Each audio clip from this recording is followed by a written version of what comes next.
আজকের এই প্রতিবাদ সভার শুরুতে স্মরণ করছি ৭১-এর বীর মুক্তিযোদ্ধাদের, তারপর স্মরণ করছি বিভিন্ন সময়ে গণ অভ্যুত্থানে নিহত প্রাণের শহীদ ভাইদের, এবং সর্বোপরি আমাদের এই ২৪-এর গণ অভ্যুত্থানে যারা প্রাণ দিয়েছে সেই শহীদদেরকে স্মরণ করে আমি আপনাদের সামনে বর্তমান সময়ের একটি পরিস্থিতি নিয়ে আলাপ করতে যাচ্ছি। আমরা বৈষম্যবিরোধী ছাত্র আন্দোলন, ছাত্র জনতার এই আন্দোলন জুলাই থেকে শুরু করে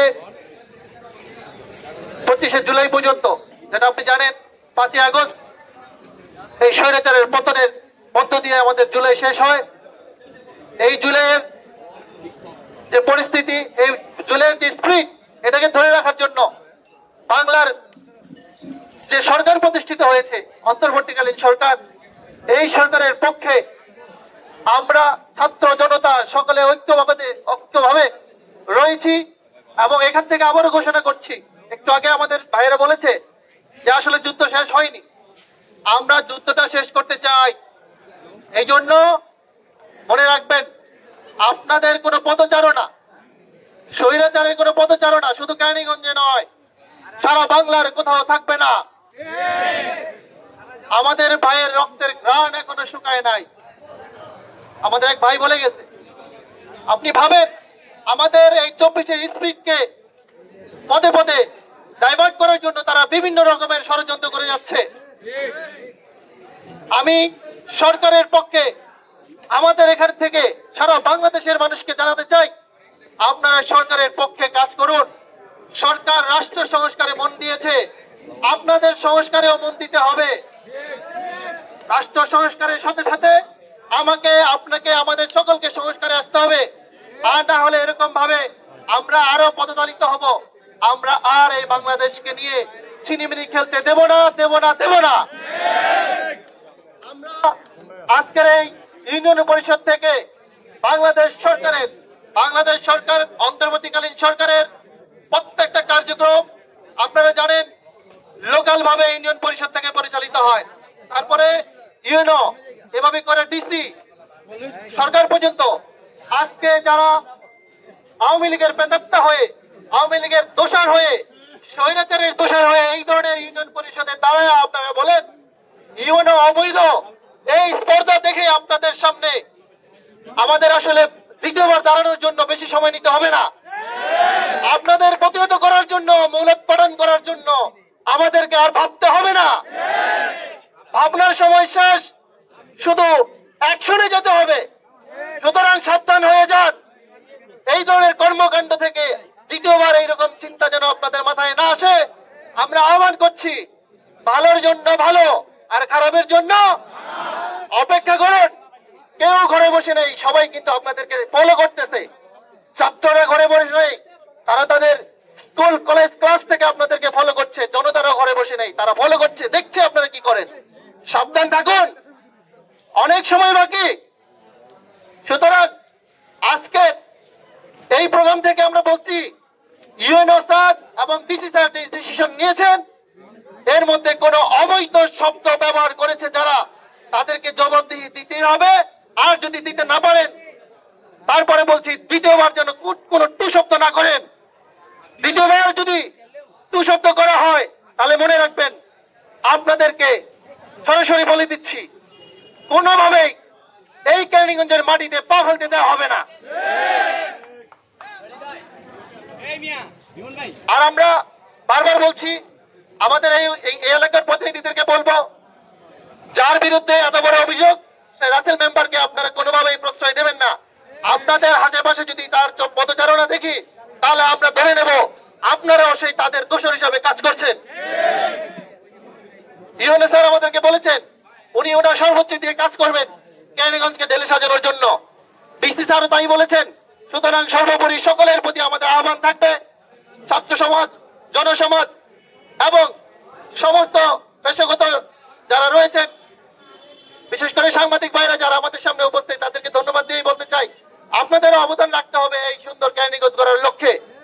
শুধু কেরানীগঞ্জ নয়, এই কেরানীগঞ্জের যে রূপকর্ম চলবে, এটা যেন মডেল হিসেবে সারা বাংলাদেশের প্রত্যেকটা উপজেলায় এবং বাংলাদেশ তৈরির ক্ষেত্রে রোল মডেল হিসেবে থাকে। সকলকে ঐক্যবদ্ধভাবে কাজ করতে হবে। আমি সর্বোপরি সকলের প্রতি বৈষম্যবিরোধী ছাত্র আন্দোলনের যে স্পিরিট, সেখান থেকে বলবো, আমরা বাংলাদেশে কোনো দুর্নীতি চাই না, আমরা বাংলাদেশে কোনো বৈষম্য চাই না। এই দুটি কথার প্রেক্ষিতে বৈষম্যবিরোধী ছাত্র আন্দোলন কাজ করছে। আপনারা সবাই নিজেদেরকে দুর্নীতি এবং বৈষম্যের বাইরে নিয়ে আসবেন, এই আহ্বান জানিয়ে এবং সর্বোপরি এখানে উপস্থিত সকল জনতাকে ধন্যবাদ জানিয়ে, ছাত্রদেরকে হৃদয়ের স্তন্ত্র থেকে সংগ্রামী শুভেচ্ছা ধন্যবাদ জানিয়ে, আগামী সময়ে আমরা যেন একসাথে রাজপথে থাকতে পারি সেই আহ্বান জানিয়ে আমরা বৈষম্যবিরোধী ছাত্র আন্দোলনের বড় ঝাঁপিয়ে বেড়ানো একজন নেতা বা একজন নেতৃবৃন্দ, তার কাছে আপনার অবৈধ কিছু সম্পত্তির ইয়ে আছে, সেটা হচ্ছে তারা একসাথে ভোগ করে খাওয়ার জন্য এখন রাসেল মেম্বারকে তারা কাছে টেনে নিয়েছে। এই জন্য যে কোনো স্বার্থ হোক, সেটা আসলে প্রমাণ নেই, আমরা জানি যে সেই স্বার্থেই হোক তাকে প্যানেল চেয়ারম্যান ডিক্লেয়ার দেওয়া হয়েছে এবং এই আওয়ামী লীগের দোসরকে এই বিএনপি কর্তৃক তাকে পুনর্বাসনের ব্যবস্থা করা হচ্ছে।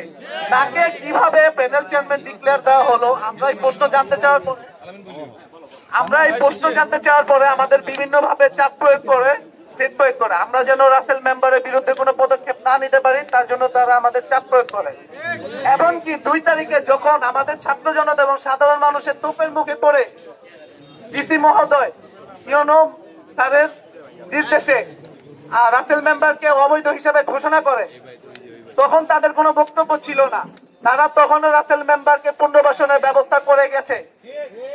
এখন এই পর্যায়ে এসে তারা এটাকে ঘুরিয়ে তাদের থেকে ক্রেডিটও নিতে যাচ্ছে এবং তারা ক্রেডিট নিয়েছে, ভালো কথা, আমরা ছাত্র সমাজ দেশকে ভালোবাসি, তারা ক্রেডিট নিয়েছে, তারা ক্রেডিট নিয়ে দেশের উন্নয়ন, কিন্তু তারা কেন রাষ্ট্রদ্রোহী কথা বলবে? একটা ইউনিয়ন পরিষদে এসে এই ধরনের কথা বলা অবশ্যই রাষ্ট্রদ্রোহী কথা। আমরা ছাত্র সমাজ এবং সাধারণ মানুষ সরকারের কাছে, আমাদের রাষ্ট্রের কাছে আমরা দরখাস্ত জানাই যে এইসব রাষ্ট্রদ্রোহীদের বিরুদ্ধে ব্যবস্থা নেওয়া হোক। আসসালামু আলাইকুম, আপনাদেরকে অনেক ধন্যবাদ। ছাত্র আন্দোলনের আপনারা জানেন, এই উপমহাদেশের ছাত্র আন্দোলনের একটা বিশাল অংশ বারবার সংগ্রাম করে এই দেশকে ফিরিয়ে এনেছে। আমরা যদি বাংলাদেশের শুরু থেকে ধরে 69-এর গণঅভ্যুত্থান, তারপর 70-এর এই দেশ স্বাধীন, তারপর থেকে 71-এর মুক্তিযুদ্ধ, 71-এর মুক্তিযুদ্ধের পর 90-এর গণঅভ্যুত্থান এবং বাংলাদেশের স্বাধীন হওয়ার পরে সবচেয়ে বড় যে আন্দোলনটা হয়েছে 90-এর পরে, সে আন্দোলনটা হচ্ছে 2018 সালের আন্দোলন। 2018 সালে এই কোটা সংস্কার আন্দোলনকে কেন্দ্র করে বাংলাদেশে ছাত্র সমাজ সঞ্চার হয়েছিল। তার পরবর্তী সময়ে সেই অবৈধ গভর্নমেন্ট সেই সময়ে ছাত্র আন্দোলনের সেই দাবির পরিপ্রেক্ষিতে সেই আন্দোলন কিছুটা হলেও তখন স্তব্ধ হয়েছিল। তার পরবর্তী সময়ে আপনারা জানেন, নিরাপদ সড়ক নিয়ে এই দেশের ছাত্র সমাজ সোচ্চার ছিল। আপনারা এও জানেন, নিরাপদ সড়ক নিয়ে আমরা এই কেরানীগঞ্জে আন্দোলন করেছি। 18 সালের কোটা সংস্কার আন্দোলন নিয়ে আমরা সংগ্রাম করেছি। কদমতলীর মতো জায়গায় আমরা সারাদিন আন্দোলন সংগ্রাম করেছি। সেই আন্দোলন করতে গিয়ে আমাদের দলের কয়েকজন, আমাদের বন্ধুরা, আমাদের ছাত্র সমাজের অনেক ছেলে মেয়েরা মামলা খেয়েছে। একইভাবে আজকে এই জুলাই থেকে শুরু করে আজকে প্রায় 1-1.5 মাসের যে আন্দোলন, ছাত্রদের ভূমিকা ছিল অনস্বীকার্য। ছাত্ররা বারবার এই সমাজকে ফিরিয়ে এনেছে, অপসংস্কৃতি থেকে মুক্ত করেছে। যখনই যেখানে অন্যায় দেখেছে, অবিচার দেখেছে, সেখানে ছাত্র সমাজ ঝাঁপিয়ে পড়েছে। ছাত্র সমাজকে কেউ ডাকতে হয়নি, ঠিক আছে তো? ছাত্র সমাজকে কখনো কেউ ডাকতে হয়নি। ছাত্র সমাজ দেশের প্রয়োজনে, দশের প্রয়োজনে, সমাজের প্রয়োজনে, রাষ্ট্রের প্রয়োজনে এগিয়ে এসেছে। ঠিক একইভাবে আজকে এখানে যারা আমরা উপস্থিত হয়েছি, গত কয়েকদিন আগে এখানকার স্থানীয় কিছু নেতৃবৃন্দ আমাদের উপজেলা নির্বাহী অফিসার যখন এই ইউনিয়ন পরিষদের দায়িত্বভার গ্রহণ করে, এই ইউনিয়ন পরিষদের দায়িত্বভার গ্রহণ করার পরপরই এখানকার স্থানীয় কিছু নেতৃবৃন্দ ইউনোকে অবৈধ ঘোষণা করেছে। সেই ভিডিও ফুটেজ কেরানীগঞ্জের প্রত্যেকটা পেজ গুলোতে আছে, আমরা সেটা দেখেছি। আমরা ছাত্র সমাজের পক্ষ থেকে এর তীব্র প্রতিবাদ এবং নিন্দা জানাচ্ছি। একটা রাষ্ট্রের প্রজ্ঞাপন জারি করার মাধ্যমে এই ইউনিয়ন পরিষদের দায়িত্ব উপজেলা নির্বাহী অফিসারের কাছে গিয়েছিল এবং আছে। সেই উপজেলা নির্বাহী অফিসারের দায়িত্ব গ্রহণ করা এবং অফিসার উনি নিজে দায়িত্ব গ্রহণ করার পরে উনি নিজে কিভাবে অবৈধ হলো এবং এই প্রজ্ঞাপন কিভাবে অবৈধ হলো, আমরা ছাত্র সমাজের পক্ষ থেকে আমরা এই দাবি করতে চাই তারা তাদের যুক্তি খণ্ডন করবে। এবং আজকে এখানে উপস্থিত হয়েছি, আমাদের সাথে সমস্ত কেরানীগঞ্জের বৈষম্য বিরোধী ছাত্র আন্দোলনের নেতৃবৃন্দ এখানে আছেন। আমার বাঁ দিক থেকে জাভেদ ভাই আছেন এবং স্থানীয় কিছু এই কুন্ডা ইউনিয়নের ছাত্র নেতৃবৃন্দ আছে। আমরা প্রথমেই ছাত্র নেতৃবৃন্দদের কাছ থেকে দুজনের কাছ থেকে আমরা বক্তব্য নিব, এরপর আমরা আলোচনায় আসবো।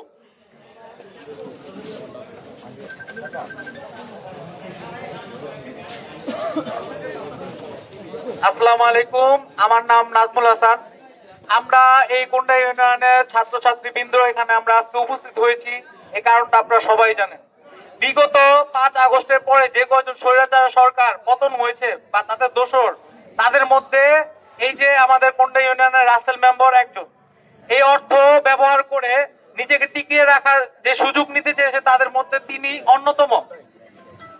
6 নং ওয়ার্ডের উনি একজন মেম্বার এবং ইউপি সদস্যদের সাথে কোনো পরামর্শ না করে নিজেকে অর্থের বিনিময়ে প্যানেল চেয়ারম্যান হিসাবে প্রতিষ্ঠিত করতে চেয়েছিলেন। এই কারণ হিসাবে উল্লেখ করা যায় বিগত স্বৈরাচার সরকারের আমলে ভূমিদস্যুতায় তিনি নাম্বার 1-এ ছিলেন। সেই আধিপত্য বজায় রাখতে সকল প্রকার সম্পত্তি রক্ষার্থে প্রথম কৌশলটি ছিল এটি। বিশেষ করে স্বৈরাচার সরকারের সময় শিক্ষার্থীদের যখন সরকার প্রথমে ডাক দেয়, তখন কোন্ডা ইউনিয়নের ছাত্ররা যেন আন্দোলনে অংশগ্রহণ না করতে পারে সেই জন্য বিভিন্ন ব্যবস্থা গ্রহণ করে এবং বিশেষ ক্ষেত্রে আগ্রাসনেরও ব্যবহার হয়।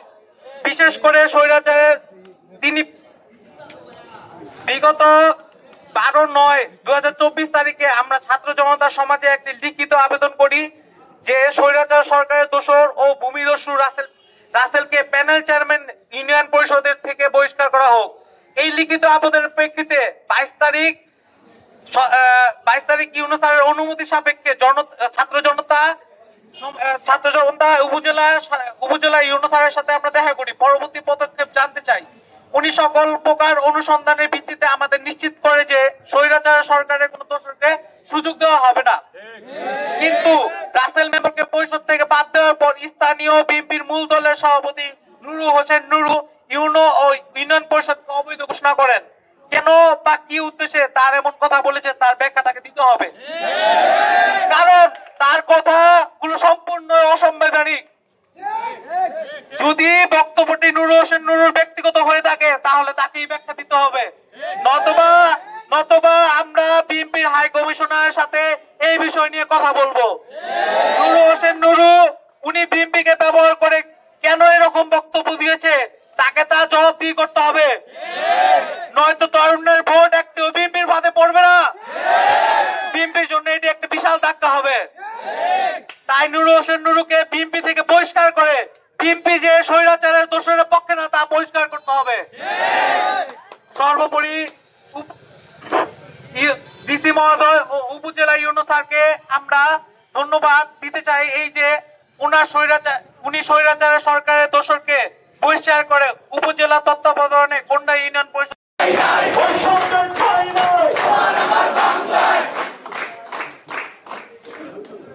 আচ্ছা, এই আমরা একটু এদিকে দাঁড়াই। দিল্লি না ঢাকা